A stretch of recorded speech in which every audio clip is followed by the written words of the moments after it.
नमस्कार दोस्तों, हमारे YouTube channel Sanwal classes for Uttarakhand में आप सभी का हार्दिक स्वागत है। दोस्तों, ये चल रही है हमारी उत्तराखंड पुलिस रिटन एग्जाम के लिए विशेष सीरीज और इस सीरीज में हम प्रत्येक दिन उत्तराखंड सामान्य अध्ययन और हिंदी से संबंधित 100 महत्वपूर्ण प्रश्नों पर चर्चा करते हैं। तो आइए प्रारंभ करते हैं। तो सबसे पहले हमारे उत्तराखंड के 50 प्रश्न हैं, जिसमें पहला प्रश्न हमारा कि उत्तराखंड राज्य विधेयक राष्ट्रपति KR नारायण द्वारा हस्ताक्षरित किया गया। तो उत्तराखंड जो हमारा राज्य विधेयक पास हुआ जिस पर राष्ट्रपति KR नारायण द्वारा हस्ताक्षर किए गए, तो ये कब किए गए थे? तो ये किए गए 28 अगस्त 2000 को। तो 28 अगस्त 2000 को राष्ट्रपति KR नारायण थे, उनके द्वारा उत्तराखंड राज्य विधेयक पर हस्ताक्षर किए गए।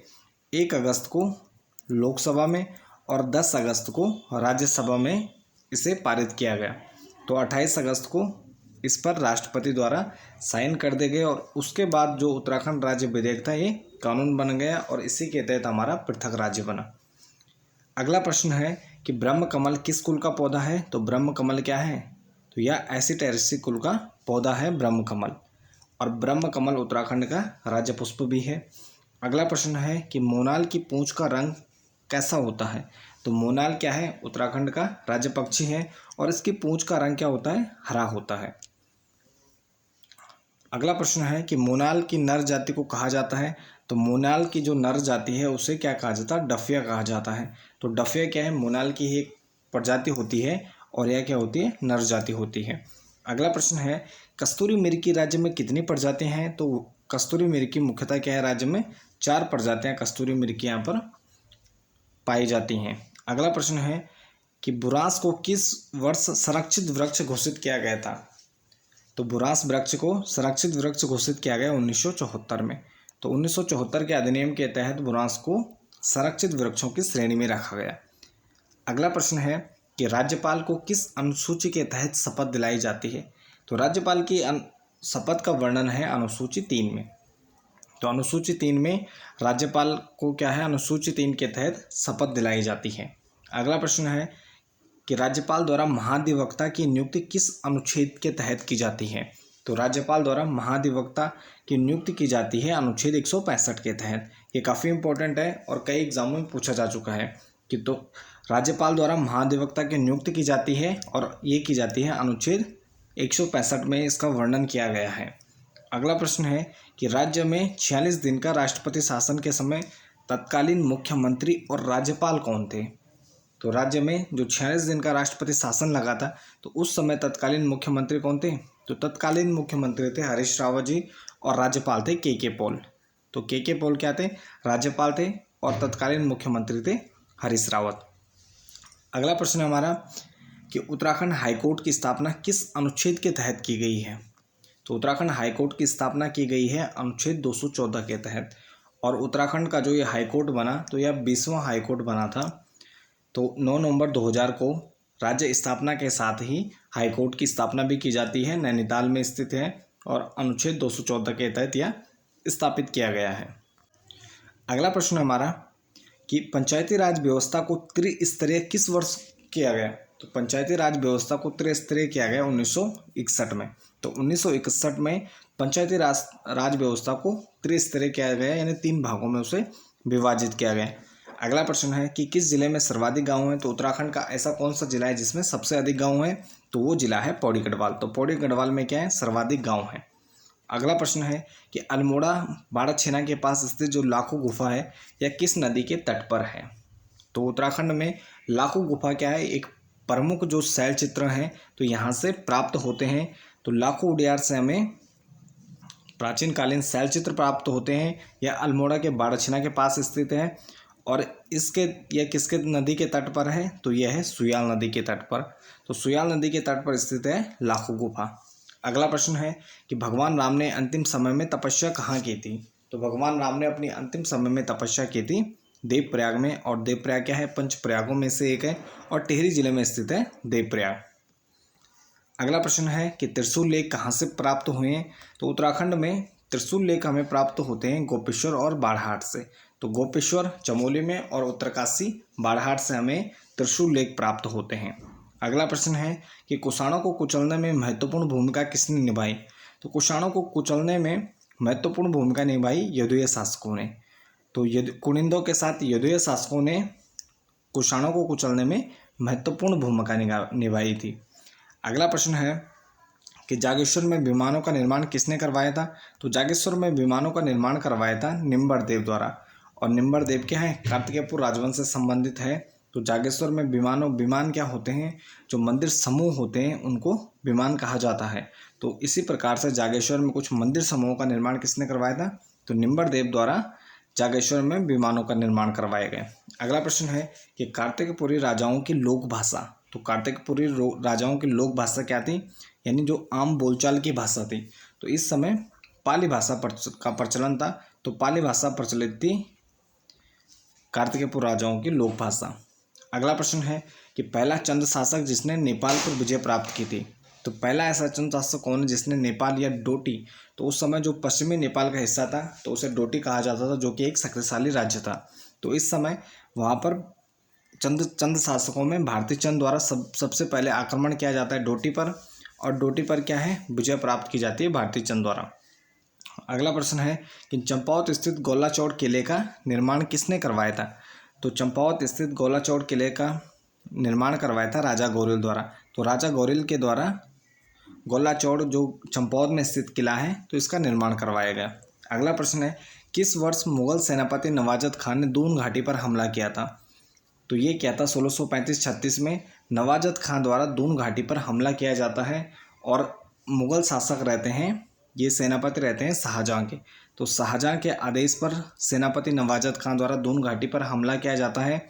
और उस समय तत्कालीन जो गढ़वाल के शासक रहते हैं वह रहते हैं पृथ्वीपत शाह, और वह रहते हैं अल्पवयस्क। तो उनकी जो माता थी यानी राजमाता थी तो रानी कर्णावती द्वारा रक्षा की जाती है गढ़वाल राज्य की। तो सेनापति नवाजत खान ने दून घाटी पर हमला किया 1635-36। अगला प्रश्न है कि कर्नल गार्डनर और बमसा के बीच संधि कब हुई? तो कर्नल गार्डनर और बमसा के बीच कुमाऊं की संधि होती है 27 अप्रैल 1815 को।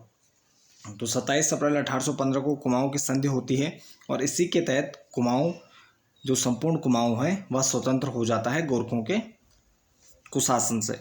अगला प्रश्न है कि क्रांतिकारियों द्वारा हल्द्वानी पर कब अधिकार किया गया?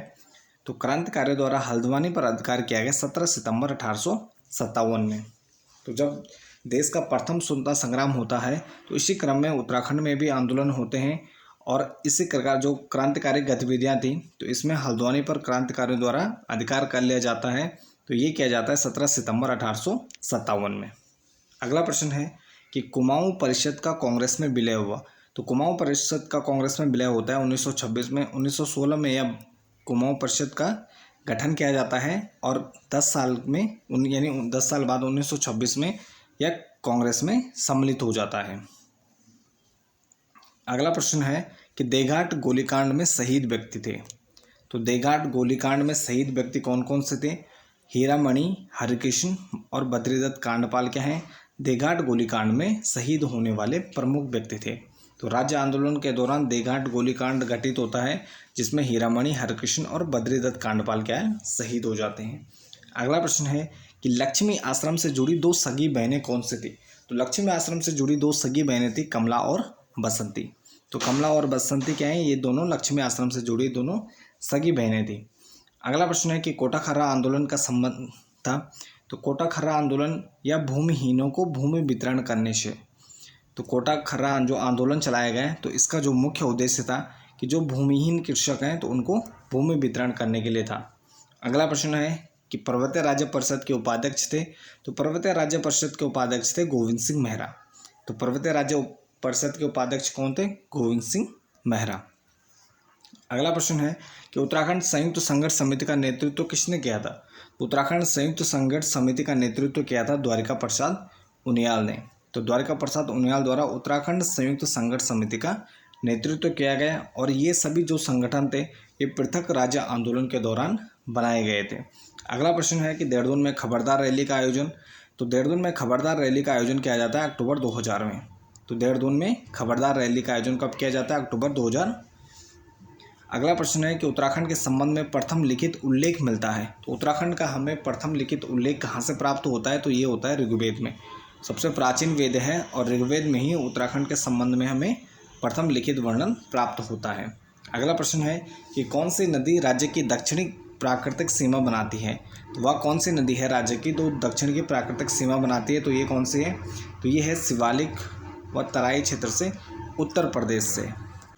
सॉरी, इसमें थोड़ा जो ये नदी है तो इसमें नदी नहीं आएगा, तो यानी वह उत्तराखंड का वह कौन सा भौगोलिक क्षेत्र है जो राज्य की दक्षिणी प्राकृतिक सीमा बनाता है। तो एक नदी के बारे में हम नहीं कह सकते क्योंकि संपूर्ण क्षेत्र में एक नदी प्रभावित नहीं होती है।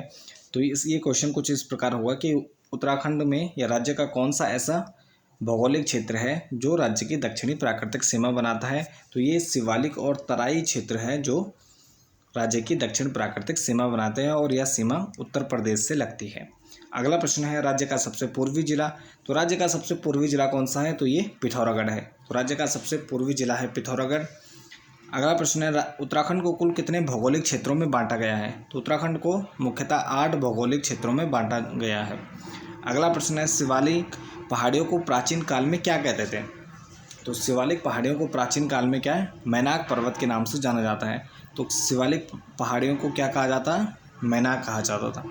अगला प्रश्न है कि विश्व प्रसिद्ध फूलों की घाटी किस क्षेत्र में स्थित है। तो विश्व प्रसिद्ध फूलों की घाटी कहाँ स्थित है, तो ये स्थित है हमारे विरत हिमालय में। तो फूलों की घाटी या चमोली में स्थित है, एक राष्ट्रीय उद्यान भी है और यहाँ से पुष्पावती नदी भी बहती है। तो विश्व प्रसिद्ध फूलों की घाटी कहाँ है, ये चमोली में है और यह अगर हम भौगोलिक क्षेत्र की बात करें तो यह विरत हिमालय में है।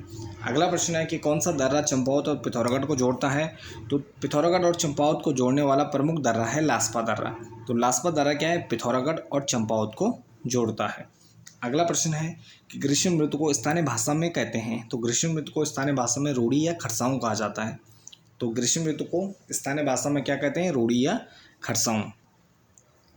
अगला प्रश्न है जन जागरूकता हेतु भूकंप संबंधी फिल्म है। तो जन जागरूकता के लिए भूकंप से संबंधित फिल्म है डांडी कांठों की गोद माँ। तो ये एक गढ़वाली फिल्म है और इसे भूकंप से संबंधित जन जागरूकता के लिए बनाया गया है। अगला प्रश्न है कि यमुना नदी किस जनपद से निकलती है। तो यमुना नदी किस जनपद से निकलती है, तो ये निकलती है उत्तरकाशी और ये बंदरपूछ ग्लेशियर से। तो बंदरपूछ के यमुनोत्री ग्लेशियर से यह नदी निकलती है और ये किस जनपद से निकलती है, तो उत्तरकाशी। और दूसरा या उत्तरकाशी के बाद देहरादून में एंटर करती है और देहरादून के बाद यह बाहर हो जाती है। और इसकी प्रमुख सहायक नदी है टोंस नदी जो इसमें आकर मिलती है और इसके बाद यह जो यमुना के नाम से आगे बहती हुई हिमाचल और उत्तराखंड का बॉर्डर बनाती है। अगला प्रश्न है कि देहरादून से हरिद्वार तक गंगा की लंबाई है। तो देहरादून से हरिद्वार तक गंगा की लंबाई है 96 किलोमीटर। तो देवप्रयाग से हरिद्वार तक। तो देवप्रयाग से हरिद्वार तक, क्योंकि देवप्रयाग क्या है, यहाँ पर संगम है 2 नदियों का, भागीरथी और अलकनंदा। तो उसके बाद देवप्रयाग के बाद भागीरथी और अलकनंदा क्या है, गंगा के रूप में बदल जाती हैं और गंगा के नाम से आगे प्रवाहित होती हैं। तो 205 किलोमीटर है भागीरथी की कुल लंबाई गंगोत्री से लेकर यानी गौमुख से लेकर देवप्रयाग तक। और उसके बाद अलकनंदा और भागीरथी का संगम होता है देवप्रयाग में। उसके बाद नदी प्रभावित होती है गंगा के नाम से और गंगा यानी देवप्रयाग से हरिद्वार सीमा तक क्या है, गंगा की कुल लंबाई कितनी है, 96 किलोमीटर। अगला प्रश्न है कि ऋषि गंगा, गणेश गंगा, गिरथी, क्योगढ़ आदि किसकी सहायक नदियां हैं। तो ये सभी किसकी सहायक नदियां हैं, तो ये सभी सहायक नदियां हैं पश्चिमी धौली गंगा की। तो पश्चिमी धौली गंगा की सहायक नदियां हैं ऋषि गंगा, गणेश गंगा, गिरथी और क्योगढ़। अगला प्रश्न है कि कोसी नदी किस स्थान से राज्य से बाहर होती है। तो यह सुल्तानपुर उधम सिंह नगर से बाहर होती है। 168 किलोमीटर राज्य में इसकी कुल लंबाई है। तो कोसी क्या है, सुल्तानपुर उधम सिंह नगर से राज्य से बाहर होती है। अगला प्रश्न है कि किस नदी को काली नदी का सर्वाधिक जल प्राप्त होता है। तो काली की प्रमुख सहायक नदी है सरयू। और सरयू क्या है, कुमाऊं की पवित्रतम नदियों में से एक है और यह क्या है, काली को काफ़ी अधिक जल भी देती है। अगला प्रश्न है पक्षियों के लिए प्रसिद्ध झील कौन सी है। तो पक्षियों के लिए प्रसिद्ध झील है नौकुचिया ताल। तो नौकुचिया ताल क्या है, पक्षियों के लिए प्रसिद्ध है। अगला प्रश्न है कि कौन सा ताल फूलों की घाटी के मध्य में स्थित है। तो फूलों की घाटी के मध्य में स्थित है लिंगा ताल। कौन सा ताल है, लिंगा ताल क्या है, फूलों की घाटी के मध्य में स्थित है। नेक्स्ट क्वेश्चन है कि शुद्ध रूप से कुमाऊं का सबसे बड़ा ग्लेशियर। तो उत्तराखंड का सबसे बड़ा ग्लेशियर है गंगोत्री और दूसरा बड़ा ग्लेशियर है पिंडारी। तो ये आपको ध्यान रखना है। पहला ग्लेशियर है गंगोत्री, दूसरा है राज्य का पिंडारी और तीसरा ग्लेशियर है मिलम ग्लेशियर। तो शुद्ध रूप से कुमाऊं के सबसे बड़े ग्लेशियर की बात करें तो मिलम ग्लेशियर क्या है, कुमाऊं का सबसे बड़ा ग्लेशियर है। क्योंकि जो दूसरा पिंडारी ग्लेशियर है तो ये क्या है, कुछ इसका भाग चमोली में भी आता है। तो चमोली में आने का क्या कारण क्या है, गढ़वाल और कुमाऊं दोनों जगह में आता है, इसलिए यह शुद्ध रूप से कुमाऊं का सबसे बड़ा ग्लेशियर नहीं होगा। तो मिलम ग्लेशियर क्या है, कुमाऊं का सबसे बड़ा ग्लेशियर है। अगला प्रश्न है कि बिरथी जलप्रपात कहाँ है, तो बिरथी जलप्रपात कहाँ है, तो ये पिथौरागढ़ में स्थित है बिरथी जलप्रपात। नेक्स्ट क्वेश्चन है कि हेमकुंड झील कितने हिम शिखरों से घिरी हुई है, तो हेमकुंड झील क्या है, कुल 7 शिखरों से घिरी हुई है। तो हेमकुंड झील के चारों ओर क्या है, 7 शिखर हैं। अगला प्रश्न है कि किस वृक्ष को शिव की जटा कहा जाता है, तो बांज वृक्ष को राज्य में क्या कहा जाता है, शिव की जटा कहा जाता है। और उत्तराखंड में बांज जो वृक्ष है तो ये काफ़ी महत्वपूर्ण वृक्ष है। इसके बाद हमारे सामान्य ज्ञान व सामान्य अध्ययन से संबंधित 30 महत्वपूर्ण प्रश्न हैं, जिसमें पहला प्रश्न है हमारा कि हड़प्पा में एक उन्नत जल प्रबंधन प्रणाली का पता चलता है। तो हड़प्पा के किस स्थल से एक उन्नत जल प्रबंधन प्रणाली का पता चलता है, तो सिंधु सभ्यता के धौलागिरी नामक स्थान से क्या है, एक उन्नत जल प्रबंधन प्रणाली का पता चलता है।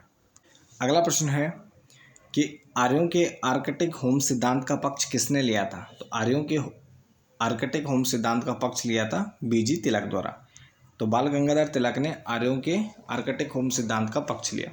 अगला प्रश्न है किस मगध सम्राट ने अंक का विलय अपने राज्य में कर लिया, तो किस मगध सम्राट के द्वारा अंक का विलय राज्य में किया गया, तो ये किया गया बिंबिसार ने। तो बिंबिसार ने अंक का विलय किया था। अगला प्रश्न है विश्व का पहला गणतंत्र वैशाली में किसके द्वारा स्थापित किया गया, तो विश्व का पहला गणतंत्र वैशाली में स्थापित किया गया लिच्छवी द्वारा। तो लिच्छवी विश्व का पहला गणतंत्र वैशाली में स्थापित किया था लिच्छवी शासकों द्वारा। अगला प्रश्न है कि मालवा, गुजरात एवं महाराष्ट्र किस शासक ने पहली बार जीते, तो मालवा, गुजरात और महाराष्ट्र चंद्रगुप्त मौर्य द्वारा सर्वप्रथम विजयी किए जाते हैं। नेक्स्ट क्वेश्चन है कि कौटिल्य द्वारा रचित अर्थशास्त्र कितने अधिकरणों में विभाजित है, तो कौटिल्य द्वारा रचित अर्थशास्त्र क्या है, यह 15 अधिकरणों में विभाजित है। तो 15 अधिकरण कुल इसमें अर्थशास्त्र में, और किसके द्वारा रचित है, कौटिल्य या चाणक्य, जो चंद्रगुप्त मौर्य के गुरु भी थे। अगला प्रश्न है शकलोत्तरापथनाथ किसे कहा गया है, तो शकलोत्तरापथनाथ कहा गया है हर्षवर्धन को। तो राजा हर्षवर्धन को शकलोत्तरापथनाथ भी कहा गया है। अगला प्रश्न है किसने कहा भारत एक अर्ध संघात्मक राज्य है, तो केसी वियर ने कहा था भारत क्या है, एक अर्ध संघात्मक राज्य है। अगला प्रश्न है कि भारतीय संविधान में किस अध्याय में जनता को गारंटी मूल अधिकार दिए गए हैं, तो किस अध्याय में जनता को मूल अधिकार प्रदान किए गए हैं, तो भारतीय संविधान के भाग 3 में अनुच्छेद 12 से 35 तक क्या है, संविधान में मूल अनुच्छेदों का वर्णन किया गया है। अगला प्रश्न है कि किस राज्य के आरक्षण विधेयक को 9वीं अनुसूची में सम्मिलित किया गया है, तो कर्नाटक के आरक्षण विधेयक को 9वीं अनुसूची में सम्मिलित किया गया है। अगला प्रश्न है कि संविधान के किस अनुच्छेद में कानून का समान संरक्षण प्रावधान है, तो अनुच्छेद 14 में क्या है, संविधान के अनुच्छेद 14 में कानून का समान संरक्षण का प्रावधान किया गया है। नेक्स्ट क्वेश्चन है कि जनता पार्टी के शासन के दौरान भारत के राष्ट्रपति थे, तो जनता पार्टी के शासन के दौरान भारत के राष्ट्रपति थे N Sanjiva Reddy. Next question है हिंदी साहित्यकार राज्यसभा के सदस्य थे, तो रामधारी सिंह दिनकर क्या थे, राज्यसभा के सदस्य भी थे। अगला प्रश्न है कि भारत सरकार के सर्वोच्च शासकीय अधिकारी कौन होता है, तो भारत सरकार के सर्वोच्च शासकीय अधिकारी होता है भारत के मंत्रिमंडलीय सचिव। तो भारत के मंत्रिमंडलीय सचिव यानी कैबिनेट सचिव भारत के क्या होते हैं, सर्वोच्च अधिकारी होते हैं। अगला प्रश्न है भारत में गरीबी रेखा का निर्धारण करता है, तो भारत में गरीबी रेखा का निर्धारण कौन करता है, नीति आयोग। और नीति आयोग से पहले योजना आयोग था जो गरीबी रेखा का निर्धारण करता था, तो उसी का नाम क्या है, इन्होंने परिवर्तित किया और नीति आयोग रखा। अगला प्रश्न है कि ड्रेन का सिद्धांत किसने प्रतिपादित किया, तो दादा भाई नेहरूजी द्वारा ड्रेन का सिद्धांत प्रतिपादित किया गया था। नेक्स्ट क्वेश्चन है कि फेडरल रिजर्व किस देश का एक वित्तीय संगठन है, तो फेडरल रिजर्व क्या है, ये यूएसए का क्या है, एक वित्तीय संगठन है। नेक्स्ट क्वेश्चन है कि स्वर्ण मुख्यतः कहाँ पाया जाता है, तो कोलार में पाया जाता है मुख्यतः स्वर्ण। अगला प्रश्न है भारतीय हीरा संस्थान कहाँ स्थापित है, तो भारतीय हीरा संस्थान स्थापित है सूरत में। तो गुजरात के सूरत में भारतीय हीरा संस्थान स्थापित किया गया है। अगला प्रश्न है भारत का ऊर्जा का मुख्य स्रोत क्या है, तो भारत की ऊर्जा का मुख्य स्रोत है तापीय स्रोत। तो तापीय स्रोत क्या है? भारत की ऊर्जा का मुख्य स्रोत है और ये प्रश्न कई बार पूछा जा चुका है। अगला प्रश्न है कि गेहूं निर्यात के मामले में किस देश में विश्व का प्रथम स्थान है? तो गेहूं के निर्यात के मामले यानी गेहूं को बेचने के मामले में पहला स्थान है रूस का।